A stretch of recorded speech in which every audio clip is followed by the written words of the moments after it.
Told you about a big drug bust. Pinal County Sheriff's deputies captured 7 drug smugglers and seized hundreds of pounds of marijuana. Now, these guys were given their marching orders by a Mexican drug cartel.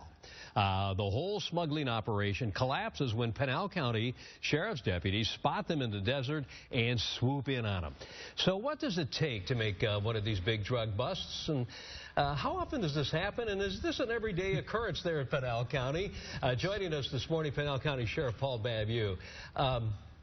We've talked about this so many times over the past. Yes. How does this relate or rate in comparison to some of the others? It's usual. Just a basic one, right? Absolutely. Is it getting worse, or is the situation improving? It happens every day, every night, and it depends whether we're there or whether we see it and if we're able to arrest these criminals. These 7 suspects were all a part of the Sinaloa cartel. We remember El Chapo Guzman. That's the guy who's ahead of this multi-billion-dollar operation, and they come in largely unmolested. We have aggressively brought a heavy hand of enforcement against them. In this one incident, we had all these drug smugglers who told us after we arrested them 6 days they crossed the Mexican border carrying all these bales of marijuana on their backs and walking in, and they're paid thousands of dollars each, because you're talking $160,000, $200,000 worth of drugs just here, just in marijuana. But they bring methamphetamine, cocaine, and heroin.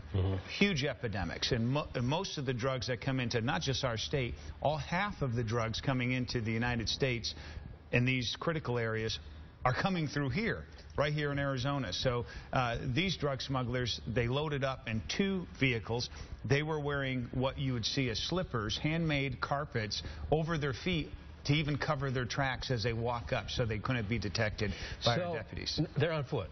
Yes. So what happened? How do they get these drugs from these guys on foot to the rest of the United States? They must meet up with somebody on a highway somewhere. This is all carefully coordinated, and they walk up for 5 or 6 days. This case, 6 days. They come right up to Interstate 8. You know, Interstate 8 and 10 connect in Casa Grande and Pinal County, and they wait right at the side of the highway, and they have radios and cell phones. 2 trucks pull up. Our deputies were watching them, and they loaded up in less than a minute. So this is like the Indy 500 changing a tire, right? And they load up these 2 vehicles, they take off, and our deputies are in a pursuit and then stop them. And 2 of the suspects get away, but we arrested 7 of them. Of course, all illegals, all a part of the Mexican cartel. You know what? This is what we were thinking yesterday when we were talking about this. Are these people are in fear more of you and your deputies or of the drug cartels if they get caught? You know, either way, they get screwed. They're going to jail now. Motivation for them to be ruthless. Oh, yeah. So Absolutely. they don't want to go back to the cartels. Well, we've seen that, Rick, and you're right. We've seen the punishment for them and getting caught it could be death. And we've seen them, if anybody turns on them or gives us information or they believe that they're, quote, snitches, they kill them. And that's what happens. 80,000 people in Mexico have been killed over the last 8 years with the warring of the Mexican drug cartels. This, you know, as long as I've known you, this has been going on. I know, and we're fighting it. We're doing it, and we asked the president and our federal government secure the border so we don't have these problems. We've arrested 19 cartel scouts. These are the lookouts on mountaintops just in the past year alone.